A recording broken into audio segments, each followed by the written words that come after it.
I love watching small shop setup videos on YouTube. I mean, what woodworker doesn't love dreaming about their perfect shop setup? But a lot of them seem to start with an empty garage and a blank check. And that's just not the reality for most of us. Our garage is a shared space. It holds bikes and Christmas decorations, recycling and garbage bins, kids' toys, and who knows what else. But somehow, in the middle of it all, I've managed to carve out a shop space. And if you're trying to do the same, this video is for you. When I first started woodworking, I didn't start by creating some massive shop space. My first shop was this corner of the garage, under our winter tire storage.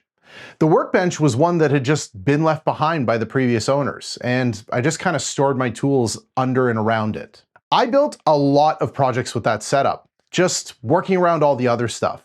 The camping gear, the kids' toys, they were all still there, but I just carved out a little bit of space and made do.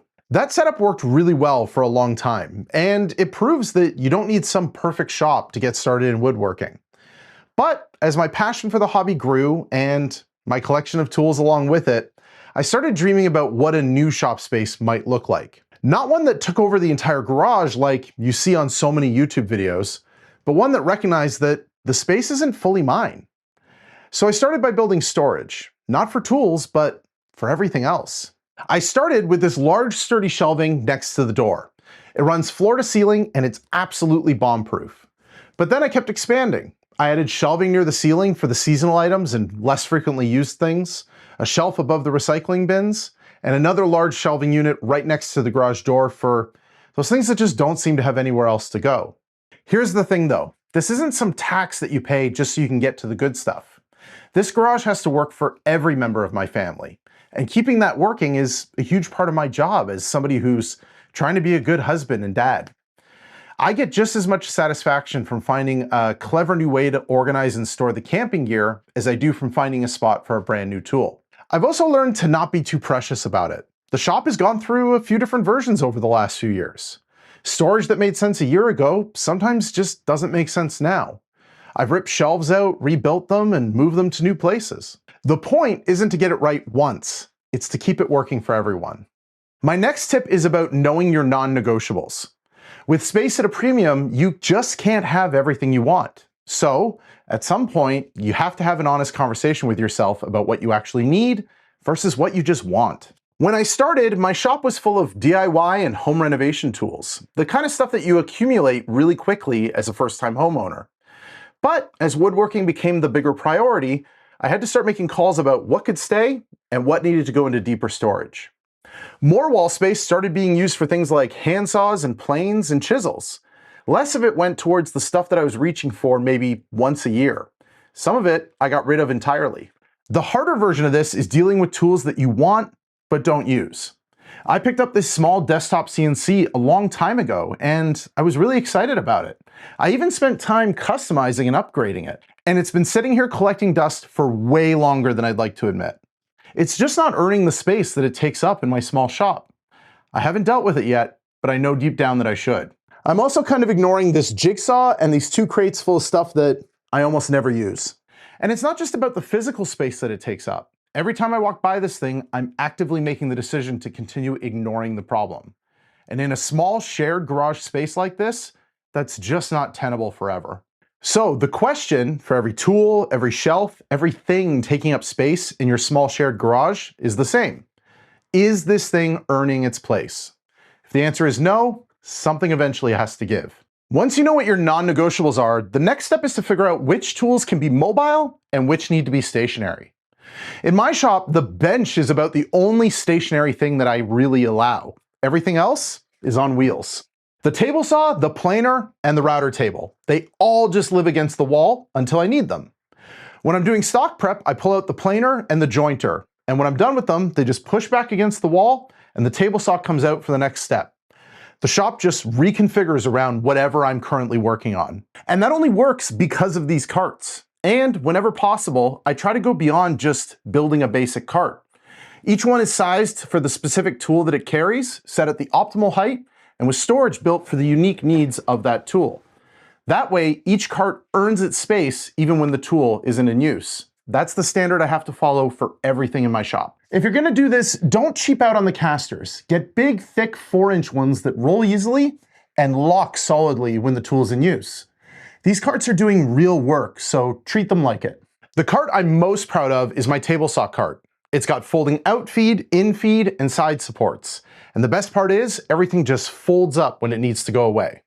It took a while to figure out. This is the second or third iteration, but it gets heavy use with every project. At the end of the day, if a tool is worth keeping, it's worth building a proper home for. In a small shop, floor space is the enemy. Vertical space is where the shop lives or dies. I'm not a huge fan of cabinets and drawers in my shop. Now don't get me wrong, I've seen some beautiful shops that utilize both, but I want my most used tools right on the wall and readily accessible. When I have an idea that I'm really excited about, I want the smallest possible friction between me and executing on that idea. My approach to tool storage is fairly utilitarian. I didn't build a massive French cleat wall or give in to using pegboards. Instead, I just mounted 3/4-inch plywood to every possible wall surface. And that gives me a ton of flexibility. I can hang hooks, custom tool mounts, or in most cases, just use screws. 90% of my tools just hang on screws, and that makes it really easy to move things around or alter my system. I've also been experimenting with building fold-down storage under my high shelves. I was staring at them one day and realized just how much wasted space there is underneath them. So I mount tools to plywood panels with hinges and add a latch. They sit up inside the shelves when I'm not using them, but they're easy to grab when I do. This compartment holds my point nailer and some other picture frame hanging hardware. It's not something I need every day, so it makes sense for it to be tucked away. The lumber rack is the same thinking applied to a different problem. That space next to the garage door track is essentially wasted. But by building some simple triangles out of 2x4s, I can store boards horizontally and get them out of the way. Just remember, you're not looking for more floor space, you're looking for cubic feet. So don't be afraid to look up. The mistake a lot of people make is treating their shop as a problem to be solved once. They think you set it up, you move on, you start building projects. But your shop needs to continue evolving as you do. New tools come in, old ones stop earning their space, your skills grow, and the types of projects you build change. Your shop needs to keep up with that. So about once a month, usually in between projects, I'll dedicate a few nights to coming in here and evaluating what's working and what isn't. Sometimes nothing changes. Other times I rip out a whole section and build something new. But the question is always the same. Is this tool or storage solution really earning its space in my small garage? If the answer is no, it has to go or something has to change. Recent changes have included small shelves for my hand planes, a chisel rack, and some dedicated plywood storage. Nothing dramatic on its own, but a shop that gets a little bit better every month produces a compounding effect. A shop that gets set up once and never changes gets worse the same way. Here's the thing about all this. When everything's working well, each tool has a home, the storage makes sense, and the space feels truly yours, a shared garage stops feeling like a compromise. This space is my favorite place in the whole house, maybe even the whole world on the right day. It's not perfect, and it never will be, but it's a place where I can come in with an idea and I can execute on it, and that's worth a ton. We talked a lot in this video about tools earning their space, and that applies to your jigs too. One of the first jigs that most woodworkers build is a crosscut sled. But a lot of tutorials and YouTube videos have you building something that's bigger, heavier, and clunkier to use than what you usually need in a small shop. In my last video, I started from scratch, building something that's smaller, lighter, and infinitely easier to use. Check it out over here. I'll see you there.